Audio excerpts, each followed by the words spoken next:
Hello and welcome to our weekly Bible study. Today I thought what I would do is I would actually discuss what kind of Bible you should have for a good Bible study. As you know, there are literally dozens of translations out there now, and so it can sometimes become uh, daunting to try to figure out what translation you should use, what Bible you should use, what it should have as content. And so I thought I would spend a little bit of time on that today. The first thing you have to understand when you uh, buy anything is that it comes from a perspective. Whoever the editors were for that Bible, whoever the translators were, they come with their own baggage, and they translate and they edit and they create content from their perspective. Now, the one thing we're all taught when we go to school, especially in the theological world, is that you're supposed to leave all your baggage at the door. You're supposed to leave everything outside, and then when you go in and you study the content of the text, you then try to see it with open eyes. The reality is, though, that's just not what happens. You can lay everything at the door, but as soon as you start to walk in the door, you'll reach over and grab it and bring it with you. And so there have been a number of things, especially over the last 30, 40 years, that have changed when it comes to Bible translations. Now, I have almost every major English translation that's been put out in my lifetime, as well as many of the more classic translations. That's because it's my job. It's just like if you go look at a mechanic or electrician, they don't have a wrench or a screwdriver, they have dozens of them. They use one because it actually kind of fits this need well. They use this other one because it actually has more leverage. And so the same thing can be said about Bibles. I have actually a whole collection of Bibles that I use for funerals. I have them for the purpose of their size. They're more pocket size, so that when I'm at the graveside, I can use whatever translation I'm wanting to use at that time. But I don't have my big pulpit Bible with me, so to speak. So I've got 6 or 7 of those. I've got a few, not many, because it's just not how my mind works. But I have a few New Testaments. A lot of folk, that's all they really want. They want the New Testament, maybe the book of Psalms. The Gideons have given out millions of Bibles that basically are the New Testament, the book of Psalms, and every now and then the Proverbs. And they are a wonderful organization, and they do a great job. But in order to save money, in order to get as many Bibles out there into the world as they can, that's what they've chosen to do. I just always feel like I'm missing something if I don't have it all with me. Now, on these translations, you have to understand, as I said, everybody comes at it from their own perspective. The Contemporary English Bible, which is one of the most recent translations, very good translation. It's in modern English, it's in easy to read English, but it also comes from a mainline or liberal theological background in the fact that they definitely use inclusive language. They try to get rid of as many male pronouns, especially for God, as they can. While the English Standard Version, which is another modern translation, does the exact opposite. They try to bring up the English so that it is modern day language, but they don't want to they don't want to get away from the tradition, and so they tend to use male pronouns predominantly for God. And so those are the types of things that you have to understand. If you're a conservative theologian, you're going to probably use this book over here. If you're a liberal theologian, you're probably going to use that one. Both of them are trying to do the same thing, but they're coming once again with their own perspective, and you need to know that. Now, what's the best translation? The best translation is the one you'll read. That's what it boils down to. It doesn't matter how accurate the Revised Standard Version is if you won't read it. The Revised Standard Version, which came out in the 80s, is a kind of the top tier translation for scholars, but its reading level is at a high school to college level. There's a lot of words in there that are very accurate as far as the translation, but they're just not words you normally have in an everyday vocabulary. You can get the New Reader's International Version, NIV, but it's the Reader's Edition. It has a fourth grade level. They have very accurate translation, but they use simpler words. So if that's what you're more comfortable reading, that's the one you should use.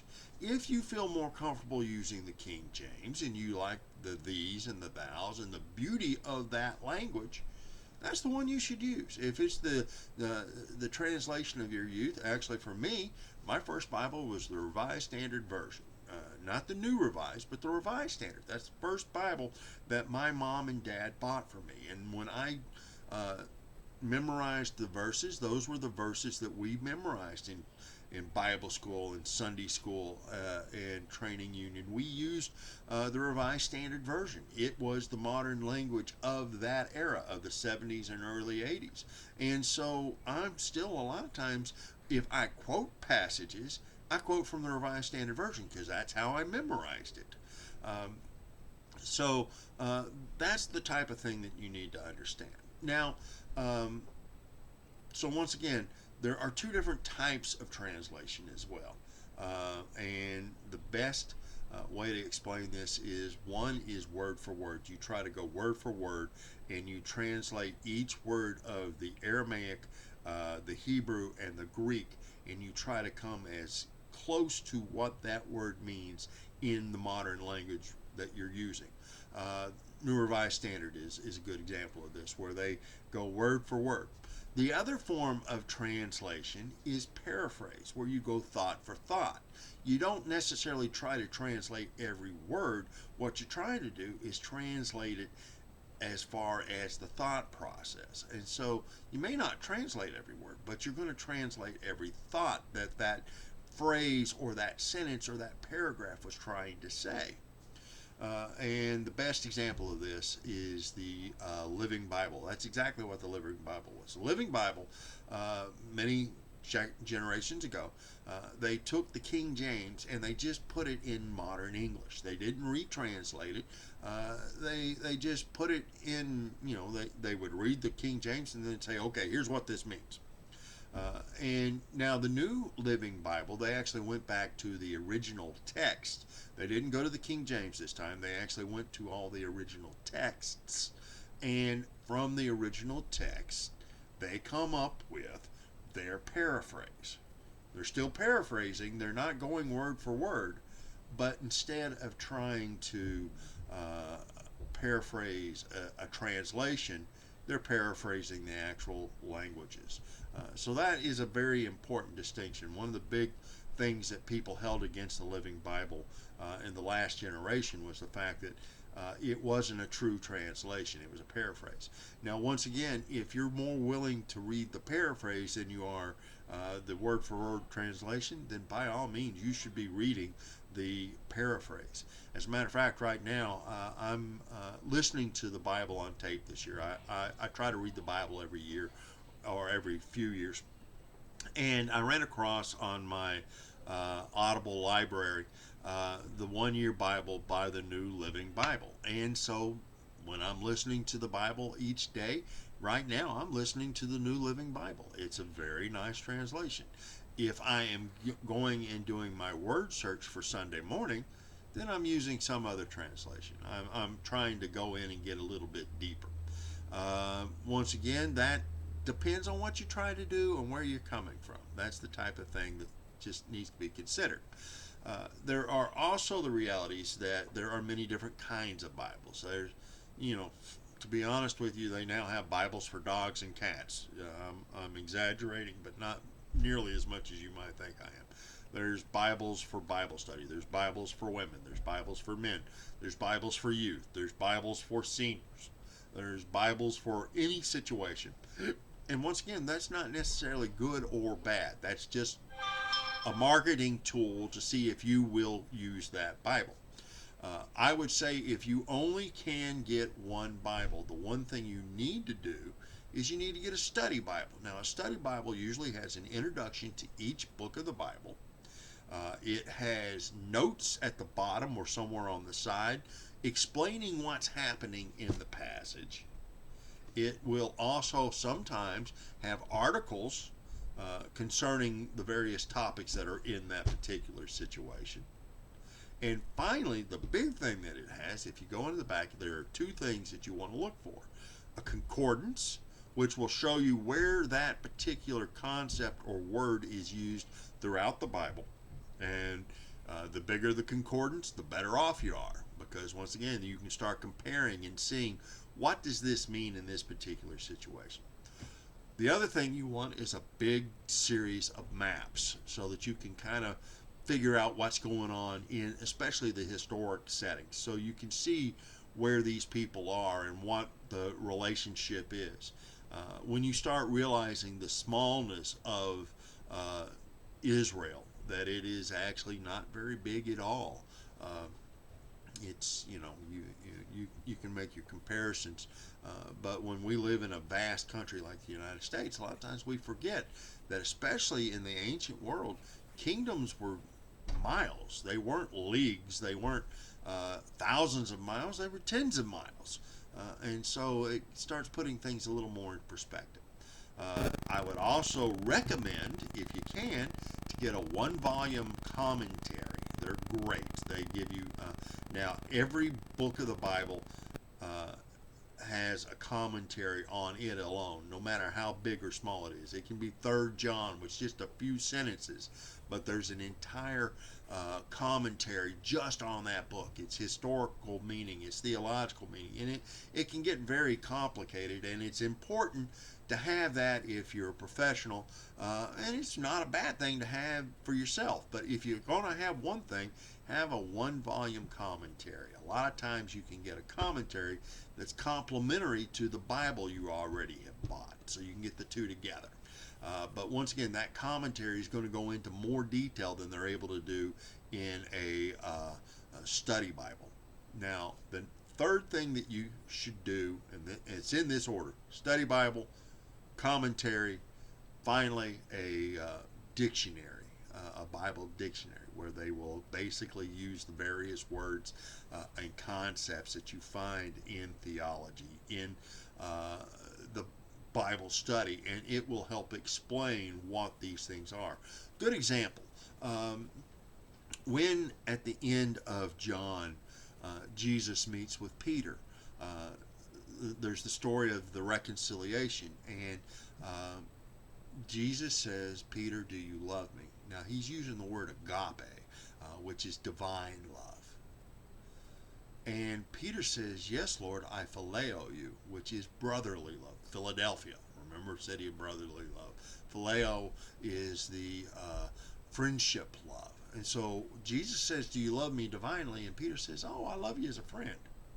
Great. Next time Jesus says it again, "Peter, do you agape me?" And once again, Peter says, "Oh, I phileo. I phileo. It's great. I'm your buddy." The third time Jesus says, "Peter, do you even phileo me? Do you even have brotherly love for me?" Now, this is important because, remember, Peter denied Christ 3 times. And so Peter is struck at the heart of the matter when Jesus, on the third time, he doesn't use agape like he's used the first 2 times. He uses phileo. And when he does that, he makes a point to Peter that Peter acknowledges. And so you don't get that unless you have a good dictionary or commentary or study Bible, because in the English, they all just use the word love. In almost every English translation, they always just use the word love. So if you don't have something in there giving you context, you can miss that. There's also the fact that you need to realize that this is an ongoing process. We're constantly coming up with new translations, not just for business reasons, but because we are learning more every year about what the actual original books said and meant. There are constant archaeological discoveries throughout all of Europe, Asia, and in the Middle East where new documents are found, books of Isaiah, scraps of John. And every one of these pieces, no matter how big they are, whether they're a codex, which is a book that has everything in it, or whether it's just a little scrap of papyrus that they find in a tomb, all of these are taken and they are compared to what we already have. And that's an important thing because we're able to constantly work on getting it closer and closer. Now, the translations, even back in the time of King James, in all honesty, we were 80% correct. Now we're into the 90s, high 90s, like 97, 98% correct. But there's always those things that we just don't have any other context on. There's words in the Bible that we only find in that one spot in the Bible. We haven't found any outside sources yet. We haven't found any other sources within the Bible. And the best example I have of this is in the book of Jonah. Jonah is he's done his job. He's gone through Nineveh, and he said in 3 days God's going to destroy you. And so he's done that, and he's gone up onto the hillside, and he's looking down on the city, and the sun's hot, and there's this plant that grows over Jonah and shades him. Now, in the old translations, they use broom tree. We don't have any idea what this was. And so you have to say, well, something grew up. Why not call it a broom tree? Great, it's a broom tree. Well, modern translations go, well, it can't possibly be a broom tree. A broom tree can't grow in a day. So we'll call it a gourd vine. Well, I don't know what you know about farming, but the reality is gourds don't grow in a day either. We don't know what this was, and the point isn't that it grew in a day. The point is God met Jonah's needs. And then overnight, there's a worm, it eats it. Well, a broom tree can't be killed by a worm. Well, neither can a gourd. I mean, that's the whole point. We don't know what it was. God grew something, and God made a point to Jonah about, look, you're more worried about this plant than you are about these thousands of people who are my children. And that's an important distinction that we have theologically. But it all centers around a word that we don't know. We have no other existence of this word anywhere in ancient writings of the area. We don't have any other mention of the same word in the Old Testament. We don't have any more mention of this anywhere. So it's a one word, one time, and so we're coming up with some kind of word, and we're just throwing it up there and coming up with the best we can. We don't know what it means, but it's got to mean something, and we want to further the story. That happens in translations. Those decisions have to be made by scholars and by people who take this very seriously. The fourth thing that, and I mentioned this in the study Bible, the fourth thing, if you can, the fourth thing you'd want is an atlas, a Bible atlas that will give you that material that goes along with that. And a lot of these things really don't cost that much. Now, a good study Bible, if you get a paperback, will run you $30-40. If you want to get pure leather and something that's durable, it's going to run you $60-70. Commentaries probably going to run you $30-40. The same with the dictionary. Now, atlases you can actually get online. You can find a lot of that stuff online, and that's the reality. Is another thing I'll tell you is you can find almost any Bible you want for free on your phone or on the internet. There are some fabulous resources that we have now that we've never had before. And actually, even as far as commentary goes, as far as dictionaries go, you can get all of this stuff for free on your phone or on your computer. And so that's not a limitation for us anymore. I will tell you that for myself, when I'm reading for pleasure, I tend to do electronic. I either have Audible or I have electronic, and that's mainly because I'm running out of space for books, to be honest with you.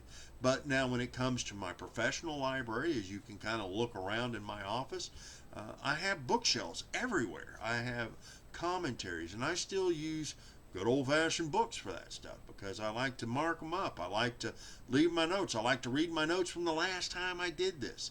And so it helps me in that way. But that doesn't mean you have to have it. You don't have to spend any money to get this to happen, but you can spend money. And it's a good investment. It's also something that, once again, the translations that were 300 years ago, you can still get a lot out of. Now, I think next week I'm going to talk about the Jefferson Bible and its role and historical value that we have because it has a meaning for us. And then after that, what I'm planning is that we're going to start getting into the Ten Commandments. I thought that might be a fun winter Bible study where we talk about the Levitical laws and how they were placed and what these Ten Commandments really are and what role they have in our lives. So once again, I hope this helps. I hope you will go and look at the various types of Bibles that are out there that are available for you, whether they're free on their internet or whether it's a $75 calfskin translation. And once again, they have many, many different levels of reading comfort. They have many, many different levels of political concept, and you just need to know that ahead of time. People come from different points of view, just like everything else in life. And with that in mind, sometimes it's best, like for me, I have ultra right wing theological books and I have ultra left wing theological books, and I have stuff in the middle so that I can make up my own mind and so I can see the perspective of those who are going with me, before me, and after me. And as you do that, God is able to give you insights that maybe you didn't think about before. Let's pray.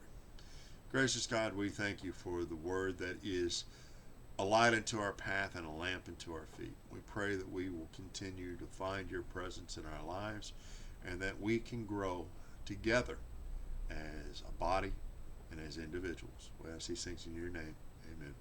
Once again, I invite you to leave comments. Remember that it is an open forum. It's a public area, so whatever you say will be read by others.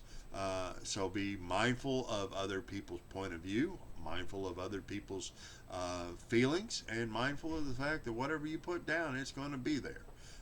Also, we just want to just thank you and encourage you to check in on this whenever you can. Have a good day.